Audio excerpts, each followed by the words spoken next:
முல்லைத்தீவு ராணுவ முகாமில் தாக்கப்பட்டதாக கூறப்படும் 32 வயதுடைய கபில்ராஜ் ராணுவத்தினரால் அடித்து கொலை செய்யப்பட்ட சம்பவம் 2025 ஆண்டில் தமிழ் இளைஞர்கள் மீது நிகழும் தாக்குதல்களின் பாரதூரத்தை குறைக்கின்றது. இது தமிழ் சமூகத்திற்கு மிகப்பெரிய அதிர்வை ஏற்படுத்தும் வகையில் உள்ளதாகவும் இந்த நிலையை மக்களிடையே விழிப்புணர்வாக கொண்டு செல்ல வேண்டிய அவசியம் இருப்பதாகவும் பாராளுமன்ற உறுப்பினர் மற்றும் இலங்கை தமிழரசு கட்சியின் பாராளுமன்ற உறுப்பினர் திரு ரா சாணக்கியன் தெரிவித்துள்ளார்.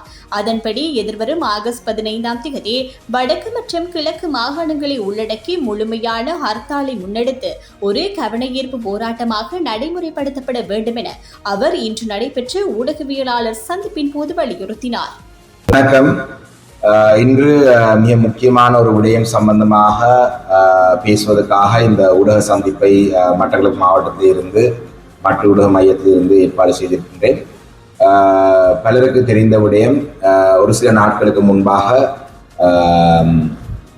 முல்லைத்தீவு மாவட்டத்திலே ஒரு சில இளைஞர்கள் 66ஆம் பிரிவுக்குரிய இராணுவ முகாமுக்குள்ள சென்றதாகவும் அந்த இடத்திலே அவர்கள் கடுமையாக தாக்கப்பட்டதாகவும் ஒரு சில நாட்களுக்கு முன்பாக செய்தியிலே வந்திருந்தது. அந்த செய்தியை பார்த்த பொழுது உடனடியாக நாங்களும் இது சம்பந்தமாக சர்வதேச சமூகம், அதே நேரத்தில் வெளிநாடு தூதுவர்கள் அனைவரிடம் இது ஒரு அவசரமான ஒரு விடயமாக பார்க்க வேண்டும் என்றதை அறிவித்திருந்தோம்.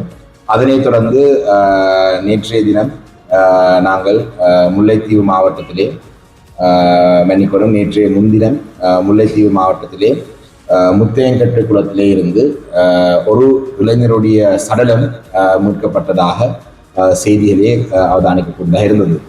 இதிலே ஒரு அபாயமான ஒரு நிலை, இராணுவத்தினரால் தமிழ் இளைஞர்களை அடித்து கொலை செய்யும் அளவுக்கு 2025ஆம் ஆண்டிலேயும் இருக்குன்றது ஒரு பாரதூரமான ஒரு விடயம். நாங்கள் இந்த பாரதூரமான ஒரு விடயத்தை அதனோடு சேர்த்து இன்னும் பல விடயங்கள் இருக்கின்றது. ஆனால் மிக முக்கியமாக இந்த பாரதூரமான விடயத்தை கண்டித்து இது சம்பந்தமாக உலக நாடுகளுடைய உலக நாடுகளுக்கு ஒரு இதை கொண்டு செல்லும் முகமாக எதிர்வரும் 15ஆம் தேதி வெள்ளிக்கிழமை ஒரு ஹர்த்தால் போராட்டத்துக்கு இலங்கை தமிழரசு கட்சி அழைப்பு விட்டிருக்கின்றது. 15ஆம் தேதி வெள்ளிக்கிழமை அன்று இந்த ஹர்த்தால் போராட்டத்தை வடக்கு கிழக்கு பூராகவும் நடைமுறைப்படுத்த வேண்டும் என்றதுக்கான அழைப்புதல் நாங்கள் விடுத்திருக்கின்றோம். அந்த அழைப்புதல் சம்பந்தமாக பேசுவதற்காகத்தான் இன்று இந்த ஊடக சந்திப்பை ஏற்பாடு செய்திருக்கின்றேன். உண்மையிலே இந்த விடயம் சம்பந்தமாக எங்களுடைய முல்லைத்தீவு மாவட்ட பாராளுமன்ற உறுப்பினர் அண்ணன் ரவிகரன் ஊடாக அறியக்கூடிய தகவலாக இருந்தது. எதிர்மன சிங்கம் கபில்ராஜ் என்றவர் 32 வயது அடைந்தவர். அவருக்கு பிள்ளைகள் இருக்கின்றார்கள். இவர்கள் இந்த முல்லைத்தீவு மாவட்டத்திலே இராணுவ முகாமிலே தாக்கப்பட்டதாக அந்த பிரதேச மக்கள் எங்களுக்கு சொல்லியிருக்கிறார். இதிலே பல்வேறு செய்திகள் வருகின்றது. அவர்கள் அந்த இடத்துக்கு ஏன் போனார்கள், எதுக்கு போனார்கள், இதெல்லாம் நாங்கள் உண்மையிலே பார்க்க வேண்டிய அவசியம் இல்லை. இதிலே அடிப்படை பிரச்சனை என்று சொன்னால், ஒரு தமிழ் இளைஞர் ஒருவர் இராணுவத்தினால் தாக்கப்பட்டு சடலமாக ஒரு குளத்திலே அவருடைய சடலமாக அவர் மீட்கப்பட்டிருக்கின்றார். இதுதான் இதனுடைய முக்கியமான விடயம். ஒரு நாட்டினுடைய இனம், தமிழ் இனத்தை சேர்ந்த தமிழர்களை 2025ஆம் ஆண்டிலேயும் கூட இராணுவம் அடிச்சு கொள்ற அளவுக்கு இருக்கு என்று சொன்னால் இந்த நாட்டிலே தமிழ் மக்களுக்கு எந்த அளவு தூரம் பாதுகாப்பு இருக்கின்றதை பற்றி மீண்டும் நாங்கள் கேள்வியை எழுப்ப வேண்டும். இது ஒரு சாதாரண விடயமாக சிலர் கடந்து போகலாம்.